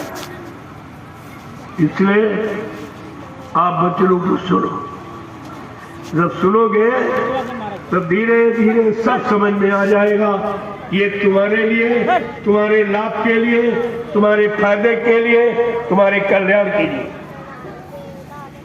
यहाँ कोई ऐसी चर्चा अपने लाभ की मैं नहीं करता, हमको तो कुछ चाहिए, मैं क्या करूँ, मैं लेके क्या करूँ, तुम्हारी मदद हो जाए, तुम सब बच जाओ, परिवार बाल बच्चे बच जाए, बस यही इच्छा। क्यों? परमानस के कारण साधु धरा शरीर, जो परमार्थ समाज देश धर्म आते हैं वो कल्याणी चाहिए, वो अपने राजपाट धन दौलत मान सम्मान के लिए नहीं आते। लेकिन आपको ये भी नहीं मालूम, ये सब लिख के बताया गया कि साधु से होए न कारज, साधु सब महात्मा फकीरों से, ऐ इंसान तेरी कभी हानि नहीं होगी। वो जो भी काम करेंगे वो तुम्हारे हित में करेंगे, तुम्हारे भले, तुम्हारे कल्याण के लिए। लेकिन अभी वो की समझ में नहीं आ रहा, बेचारे समझी नहीं पा रहे क्या करना है। तो प्रेमियों, मैं तो जन जागरण का संदेश लेके आया हूं। जब आप सो गए और गुलामी के बंधनों में फंस गए, आज भी आप 70 साल से सो रहे हो, तो सबने तुम्हें गुलाम बना के रखा। क्या तुम जीवन में गुलामी बने रहोगे? क्या कभी मालिक नहीं बनोगे? क्या कभी तुमको सुख शांति नहीं मिलेगी? तुम परिवारों में सुख शांति पूर्वक नहीं रह पाओगे, और सुबह शाम बैठकर भगवान का सच्चा भजन, खुदा की सच्ची इबादत क्या नहीं कर पाओगे? लोगों ये सब विचार करना चाहिए। मुसलमानों को भी सोचना चाहिए कि तुम भी एक इंसान ही हो, तुम बाधाभासी यानी कामों में फंसकर रहे मोर गया, और प्रेम प्यार मोहब्बत से कितनी दूर चले गए। ये सब क्यों किया तुमने? क्योंकि तुमको एकजुट प्रेम प्यार हमें रहने के लिए संत महात्मा फकीरों ने कहा, तुम उनकी बात नहीं मानी और आपस में लड़ाई झगड़े करने, मारकाट करने लगे, एक दूसरे के जान घातक बन गए। क्या ये रहम में आता है? क्या ये दया में आता है? क्या ये खुदा का पैगाम है? क्या परमात्मा का संदेश है? अरे कुछ तो विचार करो, ये तुम कर क्या रहे? क्या करना था, क्या लागे करन, वो यही अचंभा भारी। बड़ा आश्चर्य होता है किस काम के लिए आपको मनुष्य मंदिर दिया गया और किस काम में आके आप फंस गए, आपकी समझ में नहीं आता। तो कल मैंने आपको इशारा किया था, मैंने देखा थोड़ा सा समय है, आज कोई कार्यक्रम नहीं था और कल मैं लेट में आया, तो उसी समय की पूर्ति ये मैंने सुबह आपकी करी कि सुबह आपको समय दे दे, आपको एक अच्छी नेक भली सलाह दे दे, आगे आने वाले खराब समय से आप बच जाए, तो उसके लिए मैं आगे बैठ गया। संदेश तो बहुत कुछ है, लेकिन उसकी जरूरत नहीं। आदमी बीमार हो, तुम उसको भाषण सुनाओ, वो कहेगा अरे भाई हमको तो अपने मर्ज का इलाज चाहिए, तुम ये भाषण मत सुनाओ, इससे हमारी बीमारी नहीं जाएगी। तो आपका तो मुसीबत का वक्त है, बीमारियां बढ़ती चली जा रही, तुम्हारी तरफ बीमारी मुंह बाए खड़ी है, जरा चुप जाओ वो तुम्हारे पर आक्रमण कर देगी। उसी बीमारी से बचाने के लिए मैं ये महाप्रसाद लेके आया। एक बार सबको दे दिया जाए तो ये सबका बचाव हो जाए। अगर शाकाहारी बनकर आप इसे ले लोगे तो ये तुम्हारा सब पाप बन जाए। शाकाहारी नहीं बने तो फिर कोई गारंटी नहीं, बगैर परहेज के डॉक्टर वैद्य भी गारंटी नहीं देता, परहेज तो अनिवार्य है। तो इसलिए समय की चीज को समय से ले लो, आज नहीं तो कल तुम सबको घूम के फिर आना पड़ेगा, कहीं कोई रास्ता नहीं, सब जगह जाके देख लो, सब लूट मची, सब तुमको लूटने वाले खड़े, तुम्हारी मदद करने वाला कोई नहीं। जहाँ जाओगे कहाँ सेवा लाओ, चंदा दो, नोट दो, धोती दो, रोटी दो, ये दान दक्षिणा, सब मांगने वाले खड़े, तुम्हें देने वाला कोई है ही नहीं। और जो देने वाला दे रहा उसको आप ले नहीं पा रहे, जहाँ आपका कोई खर्चा नहीं। ये दरबार है संतों का, संत दरबार में कभी लिया नहीं जाता, दिया जाता, ये देने वाला। नहीं तो तुम दुनिया में कहीं चले जाओ, तीर्थ में, मूर्त में, मंदिर में कहीं आओ, तो वहां तो लेने वाले बैठे, तुम्हें देने वाला वहां कोई नहीं। अपनी सारी जेब खाली करके चले आओ और तुमको बदले में कोई कुछ नहीं। आज तक किसी ने दिया ही नहीं होगा, तो तुम ये नहीं समझ पाए, अरे देने वाले नहीं लेने वाले हैं। फिर तुमको देने वाला कौन है? तुमको देने वाला चाहिए कि लेने लूटने वाला चाहिए? आज तक आप यही निर्णय नहीं ले पाए कि तुम्हें देने वाला कौन, तुम्हारी मदद करने वाला कौन, तुम्हारा सहयोग करने वाला कौन, तुम्हारे पर चिंता रखने वाला कौन, तुम्हारी हमदर्दी किसको देश में है। आपको इस पर विचार करना चाहिए, लेकिन तुमने कोई विचार नहीं किया। इसलिए मैं एक बार फिर आपसे प्रार्थना करता हूं कि आओ प्यारे सतगुरु शरण में, कि एक दिन आना जरूर होगा। आओ प्यारे इस सतगुरु शरण में, एक दिन आना जरूर होगा। और सत्संग सेवा और भजन प्रभु का एक दिन करना जरूर होगा। कि भूल भरम में ये जन्म गवायो और सुख शांति को कहीं भी ना पायो। सारा जीवन आपको इसी में चला गया, सबकी मदद करते रहे और अंत में तुम्हारी मदद के लिए कोई नहीं। कि भूल भरम में ये जन्म गवायो और सुख शांति को कहीं भी ना पायो। ये जग स्वार्थ इका परिवार, एक दिन कहना जरूर होगा। आओ प्यारे सतगुरु शरण में, एक दिन आना जरूर होगा। सत्संग सेवा और भजन प्रभु का एक दिन करना जरूर होगा। धन दौलत ये महल खजाने, इनको मूर्ख क्यों अपना माने। इस तन नगरी और तुच्छ देश से एक दिन चलना जरूर होगा। इस तन नगरी और तुच्छ देश से एक दिन जाना जरूर होगा।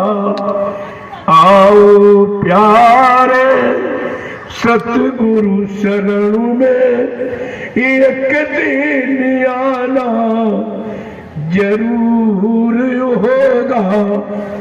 सत्संग सेवा और भजन गुरु का एक दिन करना जरूर होगा। चोरी हिंसा और झूठ कमाई, पाप पुण्य का भेद ना पाई।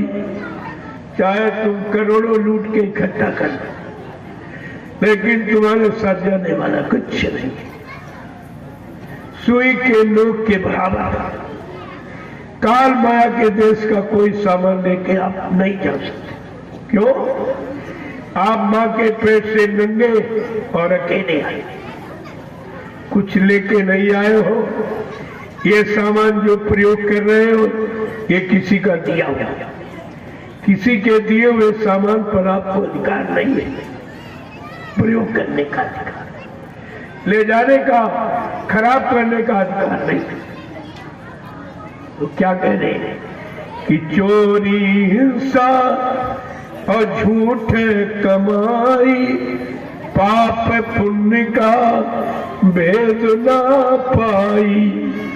बुद्धि विवेक ज्ञान के खातिर इस सत्संग करना जरूर होगा।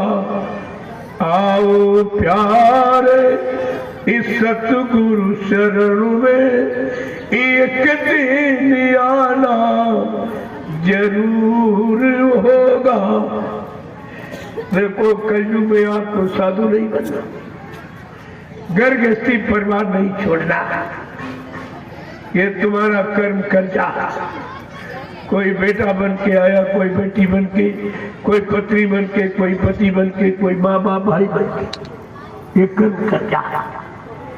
अगर कर्म कर्जा नहीं चुकाओगे तो काल माया तुम्हें यहां से निकलने देगी।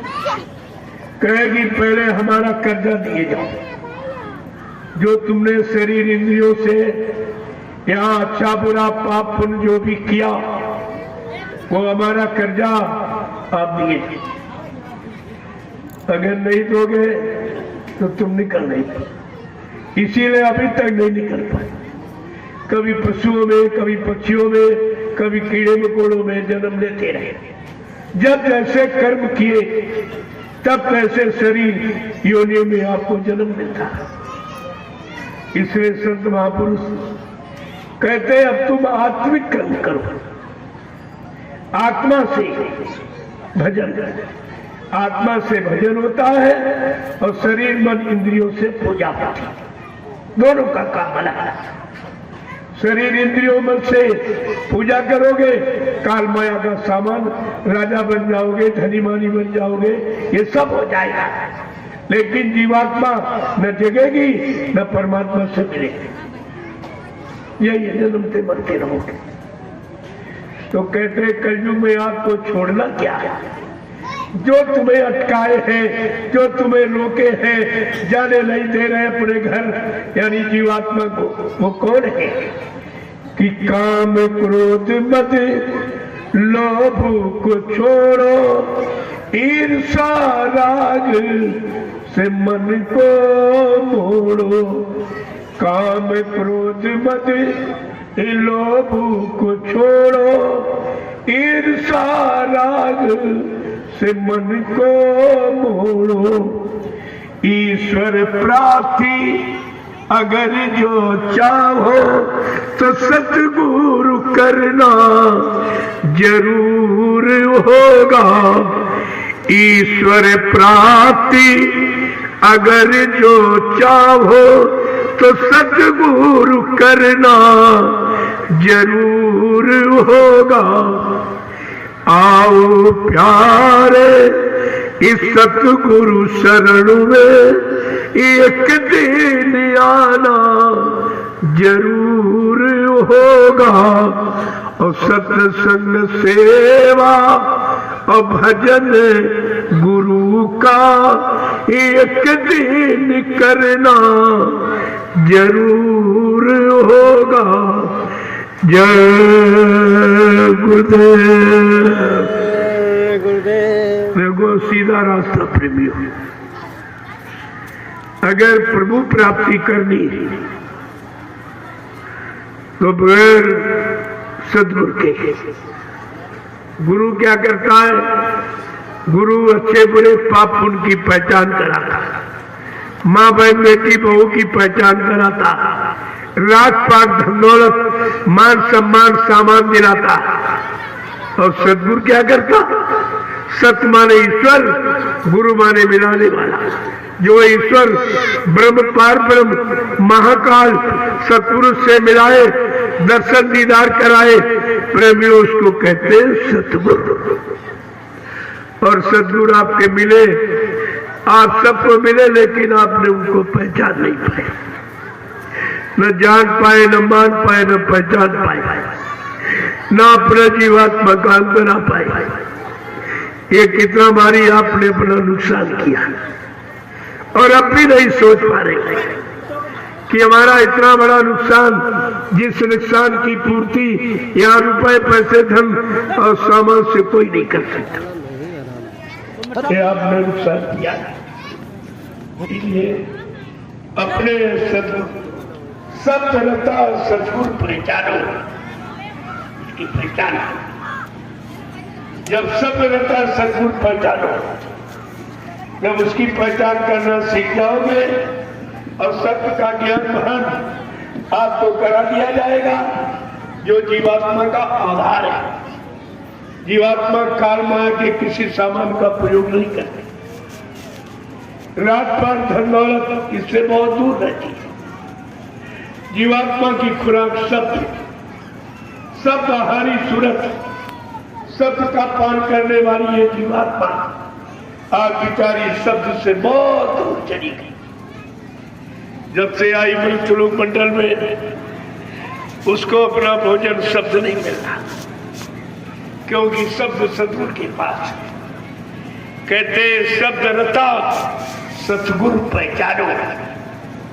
जब उनकी पहचान कर लोगे और वो शब्द का आहार जीवात्मा को करा देंगे, जीवात्मा बलवती हो जाएगी, अपने घर को चली जाए, तो आपका ये सब आवागमन सब खत्म।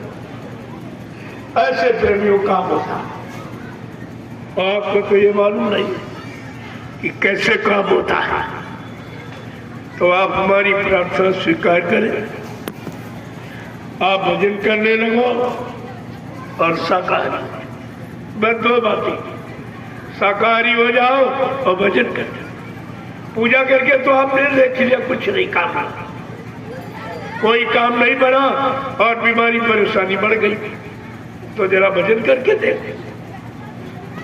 गोस्वामी जी महाराज ने हम आप में से भजन का ही वादा करके आए। जब माँ के गर्भ में ये जीवात्मा, वहां तो कोई साथी बैठा नहीं, और गर्भ की स्थिति बड़ी खराब होती, मुंह नीचे पैर ऊपर, और माँ का बलमूत्र बच्चे के मुंह पर से 24 घंटे। अब कितनी बदबू, कितनी असहनीय पीड़ाई है, वहां तो कोई सुनने वाला है नहीं। जीवात्मा किससे कहती है? जो गोस्वामी जी महाराज ने रामचरितमानस में लिख के बताया। अगर इसी को आप पढ़ लेते तो तुम्हारी भूल मिट जाता। उन्होंने क्या कहा कि जीवात्मा ने किस नाम से वादा किया कि अब प्रभु कृपा करो यही भांति और सब ताजी भजन करब दिन राती। जीवात्मा ने क्या वादा किया? हे प्रभु हमारे पर ऐसी दया करो, इस नरक कुंड से बाहर करो। जब मैं बाहर जाऊंगी तो दिन रात आपका भजन करो। ये भजन का वादा हमने आपने सब ने किया और बाहर है तो भूल गए। बाहर माया की चकाचौंध में जो वादा किया वो भी भूल गए। उसी भूले बिछड़े वादे की संत महात्मा याद करा वो न पुरानी बिगाड़ते न नई बनाते। जो भूल कोई त्रुटि कमी हो जाती उसी को ठीक करते। तुम्हारे भूले बिछड़े वादे की याद दिलाते। ऐ जीवात्मा तूने प्रभु नाम से वादा किया, आज प्रभु भूमंडल पर आया हुआ है। अपना काम बना लो, अपना भूला बिछड़ा काम, भूली बिछड़ी याद फिर से ताजी कर लो और अपना काम बना लो। प्रभु आ गया जिस प्रभु के लिए तूने वादा किया। देखो वो समय आ गया जिस समय के लिए जीवात्मा ने माँ के गर्भ में वादा किया, अब प्रभु कृपा करोगी। राम कृपा, कृष्ण कृपा, हनुमान शंकर कृपा नहीं कहा, प्रभु कृपा। जब राम के द्वारा पढ़ोगे सारी शंका और भ्रम आपकी निकल जाए कि मैं क्या करना चाहिए, अब क्या कर रहे हैं। वादा किया यानी दिन रात भजन करूंगा, यहाँ आपने शुरुआत नहीं किया। ये भगवान से जो वादा किया है ये कितनी भूल आप देखी। ये तो वादा आपका है। उसी भूले बिछड़े वादे की संत महात्मा याद दिला रहे हैं आपको। ये कोई नया काम यहाँ नहीं करने आए, अब आपको ये सुन लेना चाहिए। जय गुरुदेव, जय गुरुदेव, जय गुरुदेव, जय गुरुदेव। तो पहले समझ लो भजन कहते किसे। मन की तरंग मार दो बस हो गया भजन, आदत पूरी संभाल लो बस हो गया भजन। इतनी बड़ी बात। विषयों से ना जुदा है, भोगों पर तू फिदा है, इंद्री लगाम थाम लो बस हो गया भजन, आदत बुरी संभाल लो बस हो गया भजन, मन की तरंग मार दो बस हो गया भजन। ये भजन है, ये गाना बजाना कोई भजन नहीं है। आगे क्या कह रहे? घर गृहस्थी में रहना, निज काम काज करना, घर गृहस्थी में रहना, निज काम काज करना, सतगुरु की सीख मान लो बस हो गया भजन, सतगुरु की सीख मान लो बस हो गया भजन, आदत बुरी संभाल लो बस हो गया भजन। आगे क्या कह रहे समझा के? मन चित्त राखो निर्मल, गुरु नाम जपो हर पल, मन चित्त राखो निर्मल, गुरु नाम जपो हर कल, कहते गुरु जी धार लो बस हो गया भजन, आदत बुरी संभाल लो बस हो गया भजन, मन की तरंग मार दो बस हो गया भजन। जय गुरुदेव, जय गुरुदेव। जय गुरुदेव, जय गुरुदेव। जय गुरुदेव। नाम किसका? का जय गुरुदेव। नाम किसका? का प्रभु का प्यारा नाम। जय गुरुदेव। जरा खड़े हो जाइए आप लोग, खड़े हो जाओ सब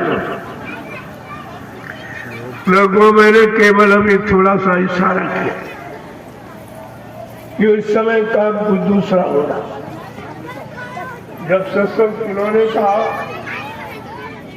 अवसर मौका मिलेगा, आपके अंदर इच्छा देखी जाएगी तो सुना दिया जाएगा। अभी जिस काफिले को लेके निकला हूं, जो उद्देश्य लेके निकला हूं, पहले उसको पूरा कर लेने दीजिए। सब होगा, जो जो कहा जा रहा है ये सब होगा। लेकिन अगर आपने गुरु के वचनों को माना होता, गुरु को पहचाना होता, गुरु को अपना बनाया होता, तो आज हमें दोबारा दोहराने की जरूरत नहीं थी। ये सब आपको पहले ही मथुरा में सुनाया गया। ऐसा नहीं कि कोई नई बात है, लेकिन आप सब भूल गए। कल मैंने आपकी भूल भुलैया भी बताई कि भूल के तुम कहां चले गए हो। जैसे कुछ प्रेमियों ने गुलाबी पगड़ी बांधी। जरा ध्यान से सुनिए आप, तुम जानते नहीं उसके बारे में। और ये बांधे घूम रहे, इनको भी कुछ नहीं मालूम। ये जो गुलाबी पगड़ी बांधे, इनको कुछ नहीं पता। ये पगड़ी 1978 में बंधवाई भाई, 78। तब ये बेचारे सत्संगी भी नहीं हुए, और कुछ बच्चे बांधे जो पैदा भी नहीं हुए। इन्हें क्या पता ये क्या है। 1978 में एक आदेश किया गया था कि बच्चा, ये सतयुग का चिन्ह, ये पगड़ी सतयुग का चिन्ह है। 1 साल के बाद कहा बच्चा, ये सतयुग का चिन्ह, कलयुग में इसका अपमान हो जाएगा, इसलिए इस पगड़ी को सम्मान के साथ उतार के बक्से में रख लो। समय आने पर मैं पगड़ी की पूजा कराऊंगा, पगड़ी का इतिहास लो, लेकिन कलयुग में नहीं, सतयुग। ये सतयुग का वस्त्र है, कलयुग में इसका अपमान हो जाएगा। अब इन बेचारों को पता ही नहीं सब क्या है, इन्हें क्या मालूम कब इशारा, कब आदेश हुआ, कब लोगों के लिए कहा गया, किस काम के लिए कहा गया, कुछ नहीं मालूम। और बेचारे भूल भ्रम में रह गए सब। अगर बाबा जी से आपने नाम डाल लिया, बाबा जी के अगर शिष्य हो, तो बाबा जी ने तो टाट बोरा पहनाया था, क्यों नहीं पहना? क्यों नहीं गुरु आदेश माना? गुरु आदेश नहीं मान पाए और चेले का आदेश मान लिया।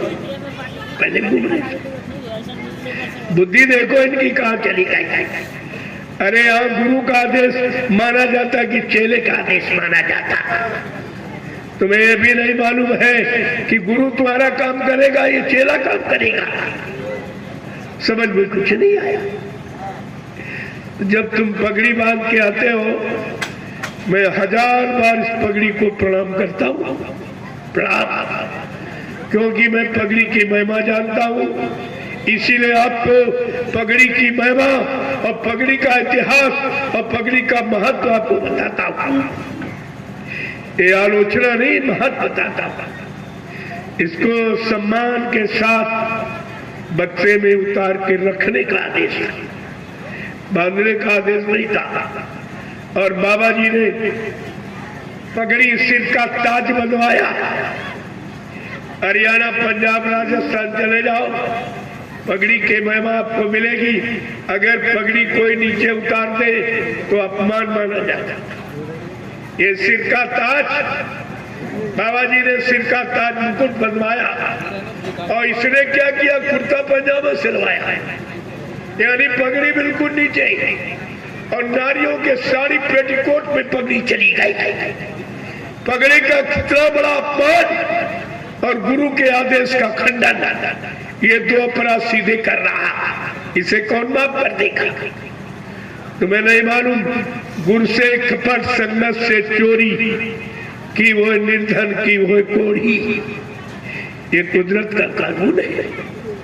और धीरे धीरे ये सब सजा पाने के अधिकारी बनते चले जा रहे हैं। तो आपको इशारे में कहना जरूरी है। इन बच्चों को मालूम नहीं, इनको बेचारों क्या पता कि पगड़ी कितना सम्मानित वस्त्र है, और ये सतयुग का वस्त्र है, कलयुग का नहीं है। जय गुरुदेव, जय गुरुदेव, जोर से बोलो, सब मिल बोलो, बोलना होगा, अभी से बोलो, दुख दर्द हरेंगे, सब कष्ट मिटेंगे, सुख शांति भी देंगे, सबके दाता, सबके मालिक, प्रेम से बोले, ये नाम नहीं इंसान का, ये नाम है प्रभु का, ये काम नहीं इंसान का, ये काम है प्रभु का। प्रेमियों अब इंसानों के बस का काम नहीं रहा। 70 साल की आजादी बर्बादी का पूरा प्रमाण देकर सिद्ध कर रही, अब इंसान आपका कोई काम नहीं कर सकता, न राजनीति का न धर्म। राजनीति नेताओं ने खत्म कर दी और धर्मनीति महात्माओं ने खत्म।